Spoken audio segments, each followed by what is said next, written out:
Right, here we go. The airgun technology Uragan compact has arrived. Just picked this up now. I've had a quick look at it, got it out of the cardboard box it came in, and well impressed. It's a tiny, lovely little thing. Right, so let's do it. So first off, comes in a rather nice little sort of compact tactical case. Canvas, really heavily padded. It's quite nice. Little pocket on the front for any accessories or anything. And feeling it, it feels like it's sort of rubberized on the inside, so it feels like it might be waterproof, which is always good. And there it is, the little Uragan compact, and it is a little beauty. I've put the silencer on it already, because when I first got it out of the box it didn't have the silencer on it. And yeah, so it's made by Airgun Technologies, Czech company, and it is a stablemate of the normal full-sized Uragan, and I think Uragan means hurricane in Russian. So there you go, a little bit of trivia. Yeah, so its stablemate is the full-sized Uragan, and it also, I believe I'm right in this, I think it shares the same trigger and same basic mechanism as the Vulcan and the Vulcan 2. This and its bigger brother use buddy bottles, whereas the Vulcan and the Vulcan 2 use a normal cylinder. They also have the wooden stocks, whereas the Uragan compact and the normal Uragan have this rather nice plastic stock that is coated in this kind of stippled rubberized coating. It's got like a soft touch, a stippled soft touch coating. And before I ordered it, I'll be honest, that was the only bit that had me slightly worried. I thought it was going to have like some sort of horrendous plastic stock, because I'm not a big lover of plastic stocks. But that feels in a sort of similar sort of vein to the wooden stocks that have the rubberized coating on them that come on the Virauk 110s. And it's actually very, very nice. Very grippy. Very nice. Nicely finished. Nicely moulded. There's no obvious mould seams on it or anything. It's really good. It's got an adjustable rubber butt pad for height. Not for cant, but it has for height. Yeah, really nice, really nice. Metal work is anodized, like a black anodizing by the looks of it. Really nicely finished, and the barrel shroud has got, and the silencer has got like a sort of parkerized type finish on them. Nice little tiny, I mean, look at the size of that, tiny little carbon fibre buddy bottle. Pressure gauge on the side, manometer on the side, which is handy. None of that staring down your barrel malarkey or peering into the depths of a stock where it's buried in the internal mechanisms. It's got a nice metal, quite a wide metal trigger. It's really nice. Safety catch is, if I take it off the bag, you'll be able to see it better. Just put the bag over there for now. Safety catch is in front of the trigger. Little pillar. Just goes forwards and backwards. Biathlon style cocking lever. It's on the, unusually enough, it's on the left hand side rather than the right like most. And it's spring loaded. So when you flick it up, it sort of pops up. Really feels quite firm. No great effort involved in it. It's fairly easy. Picatinny rail on the bottom for a bipod or a torch or whatever, and a standard Picatinny rail on the top. It sits fairly low to the barrel. I don't know, maybe what, from the centre line of the barrel, maybe an inch, so it's nothing really. So yeah, quite a low profiled Picatinny rail compared to some, so it doesn't give you that sort of slab sided affair of some rifles. It's got like I think it's like a plastic top to rest your cheek on, a bit warmer than bare metal, and it runs the full length, and that's where your magazines go. Nice silencer on the front. Thing to mention here is that the threads for the silencer are not 1/2 inch UNF. They're an Uragan sort of factory thread. I'm not sure what it is, but it's not 1/2 inch UNF. So you won't be able to fit with ease your own moderator. Not that you should need to, because to be honest, this moderator is really nice. It's really well made, quite a chunky thing. It's got a good quality feel to it. I fired 1 or 2 shots through it earlier, and it works pretty good. And the barrel itself is shrouded. It's got a really chunky shroud on it. I mean, that is a thick shroud. And when you take this shroud off, the insides of it are all properly baffled. There's a metal baffling system in there, similar to what you get in a Sachs rifle silencer, full bore rifle silencer, or the internals of some of the more expensive and better air rifle silencers. So it's got like a proper metal baffled inlet in there. It's not just an empty tube with one baffle on the end. There's loads of them in there, and it's really good, really good.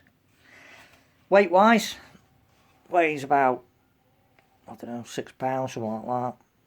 6.5 pounds. It's quite, it weighs more than it looks, to be honest.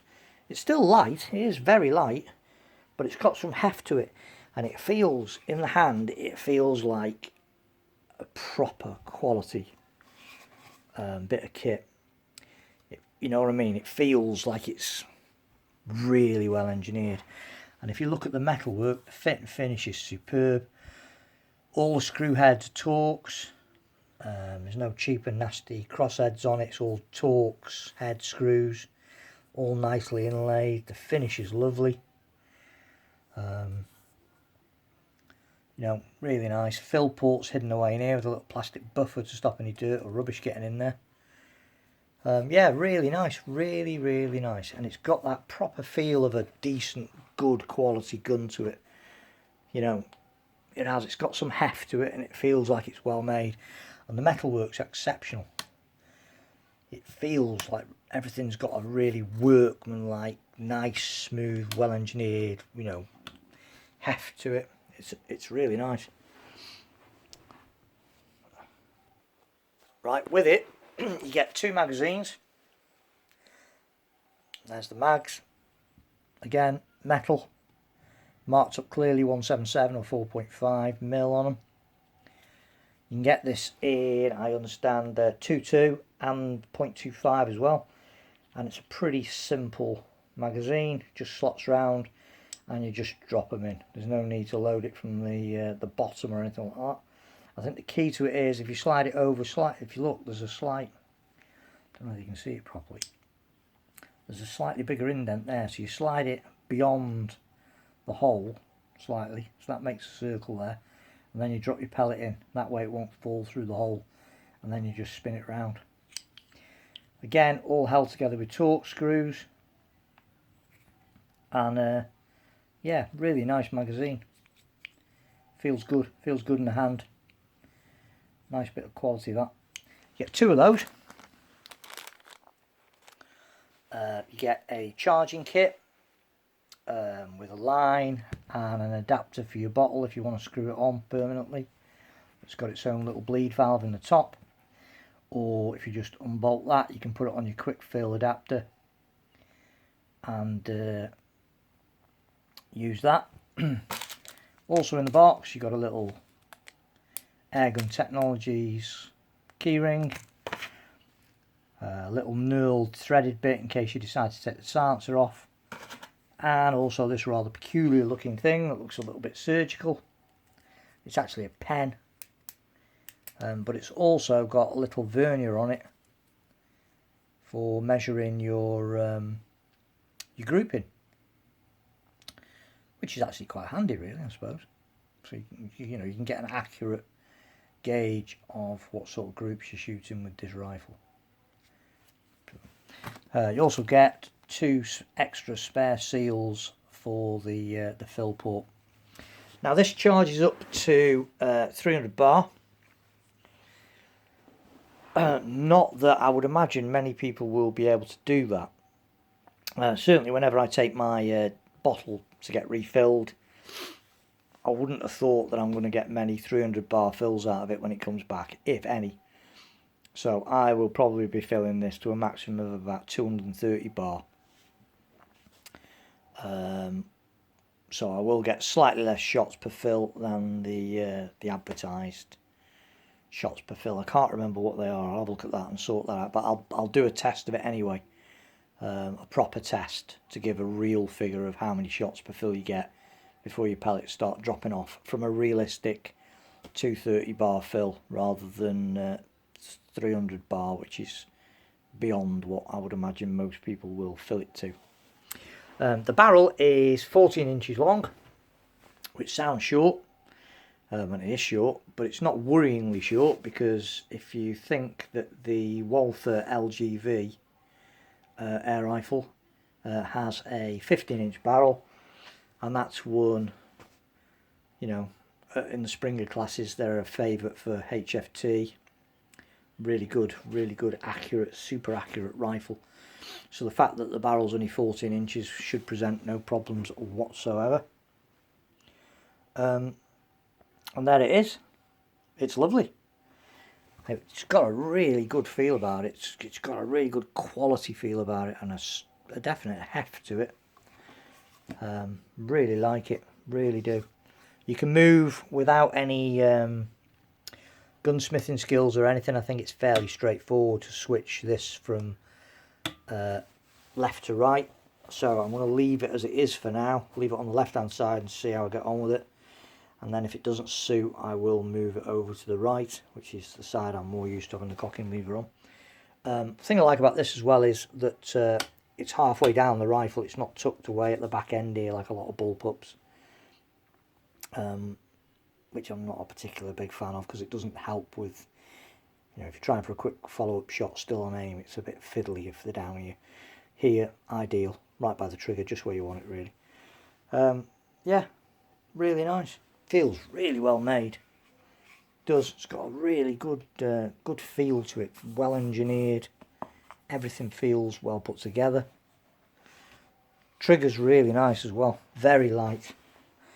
Very light. And it's got a nice predictable first stage and a really nice crisp second stage to it. It's fully adjustable. You do have to set the stock off to adjust the trigger, but it's only three bolts. There's one there and one either side here with the little washers. You just undo them, stock comes off. It's easy enough to adjust the trigger. But to be honest, the trigger on that, like I said, I've only fired a few into a sandbag just to test it, but that trigger's really crisp, really nice as it is. Get a full set of instructions with it as well. I've left downstairs, but you get a full instruction book with it, all the usual bump, how to adjust your trigger, how to fill it, and all that malarkey. So yeah, there it is. It feels quality. I'll be honest with you, it feels quality. When you pick it up, you know, you get that thing with a gun, you pick them up, sometimes you pick a gun up, you think, that doesn't feel too good. But you pick that up and that feels quality. I'm going to say that is actually feels better built than an FX Impact that I once picked up. And handled and shot. And I think this Uragan actually feels better put together than that FX rifle. I really do. Now this gun, I looked around for a while for one of these, and they're actually quite difficult to get hold of. A lot of places have them on their websites, but when you look further, it's always like, you know, there's a 10, 12, 14 week wait for these guns, or they're out of stock, or we're waiting for them to come into stock. Stuff like that, which is really annoying, because there's nothing worse than paying for a gun and then, you know, getting a vague estimate of when it's actually going to arrive a couple of months down the line. So eventually, after much hunting around, I found that Ron Daly air guns, or Ron Daly guns rather, they've got these in stock on the shelf ready to go.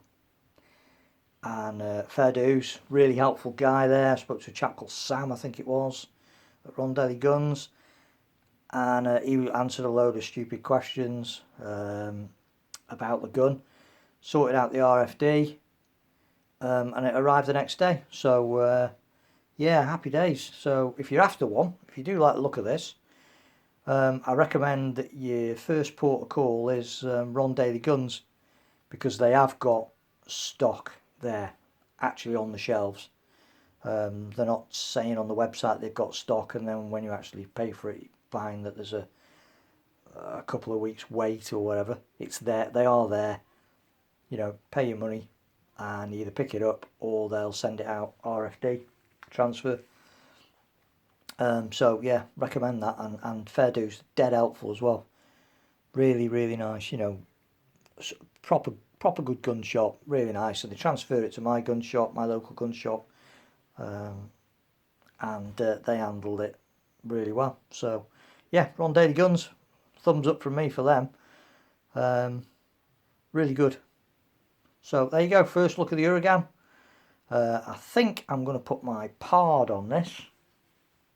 So I'm going to stick the pard night sight on it and take it out and zero it in. And then maybe at the weekend nip out and try it out in the field. But I'm going to get a feel for it first. Put a good few shots through it to clean the barrel out. You know, because sometimes they have a bit of oil in them or whatever. So I'll put a good few shots through it first, clear the barrel out. And then I'll start the search for what pellet this rifle prefers. I've got a few there. I've got the usual QYS suspects. To be honest, they seem to fit just about every gun going, but it's always worth trying them out just in case. So I'll give them a whiz first, innit? So there it is, Uragan, and this case as well, which is really nice actually, because it's got straps inside as well. It's properly padded. Must be, what, inch of padding there on either side. It's a nice case, that. Nice case. Waterproof as well by the looks of it. So yeah, I'm impressed. As an overall package, very impressed. It certainly holds up with the FXs and the day states. You know, it just does. It's just a nice, well made, well engineered gun. And can't wait to get that pard sight on it and get some shots through it.